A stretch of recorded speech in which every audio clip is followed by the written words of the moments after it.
It is official. Ryan Garcia's suspension has officially elapsed. It is over. Ryan Garcia is allowed to come back on Easter Sunday. Wow. What up, Fight World? It's your boy Ego. Ryan Garcia is officially back on Easter Sunday. Happy Easter if you celebrate. Easter Sunday, Ryan's suspension, aka 420, has officially ended. So Ryan Garcia is now eligible to get his boxing license. As of me recording this video, I have not heard of any failure to do this or that the commission has asked him, the New York State Athletic Commission. He hasn't, to my knowledge, defaulted in anything that would result in the suspension lasting longer or anything like that. So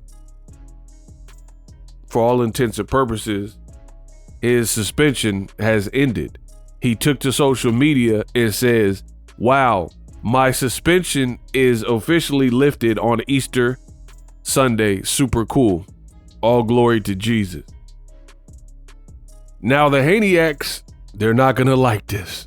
They're not going to like this one bit. Ryan Garcia is back in the mix. He's eligible to come back. But the funny thing is, the Haniacs, they'll be like surprised. We all knew from last year when the commission ruled and overturned the fight exactly what Ryan Garcia's punishment is going to be. The only reason I'm making the video is because there's different levels of boxing fan, and that's my job to report the news and what's going on. So this is an update, but we knew this day was coming. We knew that he hadn't been indefinitely suspended. We knew that Ryan would be eligible to fight in a year. Now, the other thing that is pretty funny about the Haniacs is this. You have the Haniacs and they'll act surprised, which I just explained. There's no reason to be surprised given the fact that we knew of the punishment and how long it would be, right?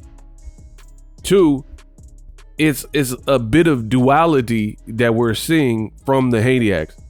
In one regard, when it's like they just go with the flow, if you know what I mean. For example, in one regard, they were saying no rematch because initially that's what Devin Haney and his dad were saying. They were saying Ryan deserves a lifetime ban and he should never be allowed to compete in the sport again. Devin went on ESPN and said he doesn't know if he will ever rematch Ryan Garcia because of how it played out and the fact that he tested positive and popped for the Osterine, right? So you notice that's what the Haniacs went with. What the Haneys were initially saying. They were saying definite ban for life, lifetime ban. Bill Haney even said it to TMZ. You guys could look it up. And Devin at that time was not seeming too keen on rematching Ryan Garcia. So that's what they ran with. But then Devin got poor feedback when the lawsuit came out and things like that. And people like myself and others said, hey, this rematch is pivotal and both fighters, for different reasons, need this rematch and it needs to happen for boxing, right? And then over time, you started to hear the Haneys change what they had previously put out, and ultimately they started to come around to the idea of a rematch. Then it was looking like Devin didn't have as many options. He was possibly going to fight on BLK Prime. I don't think they truly wanted to do that.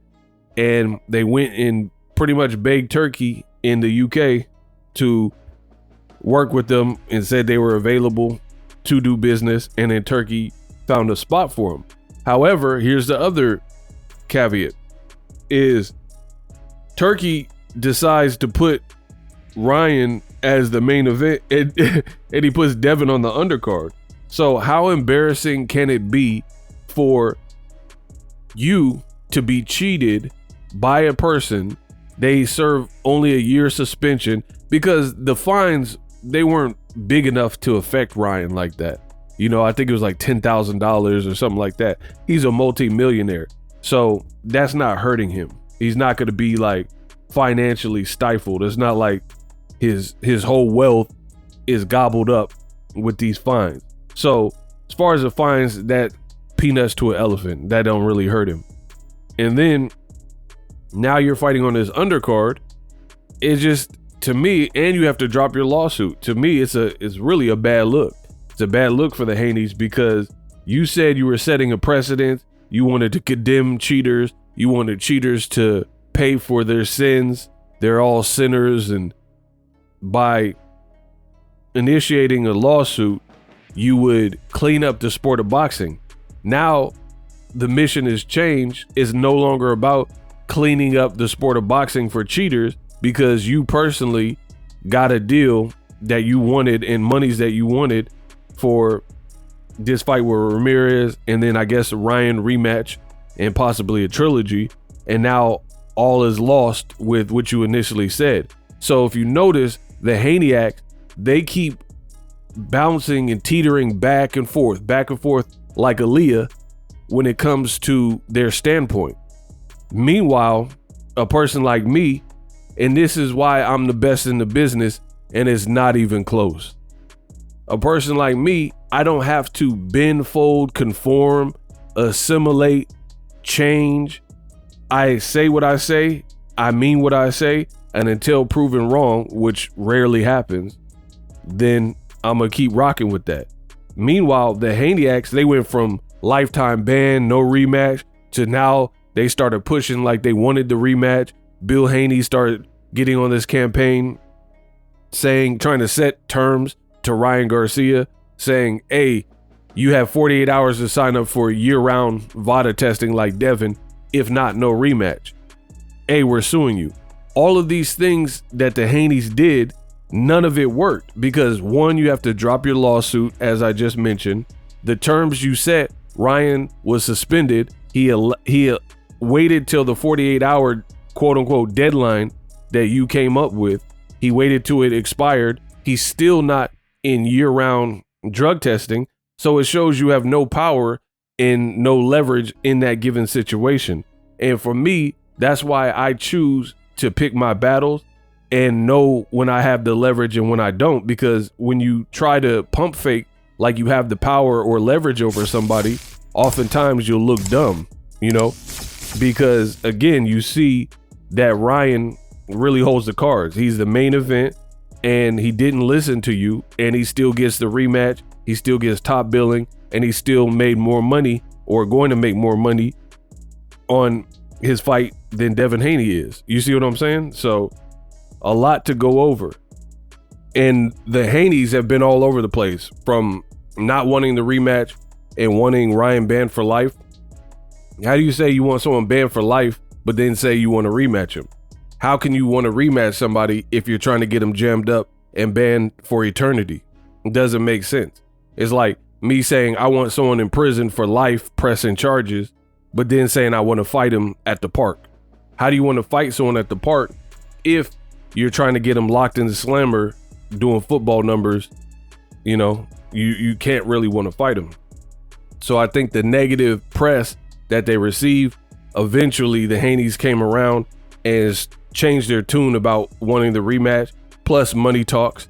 Turkey offered a bag for the rematch, contingent on doing certain things. Now Ryan's suspension is up, as I mentioned throughout this video.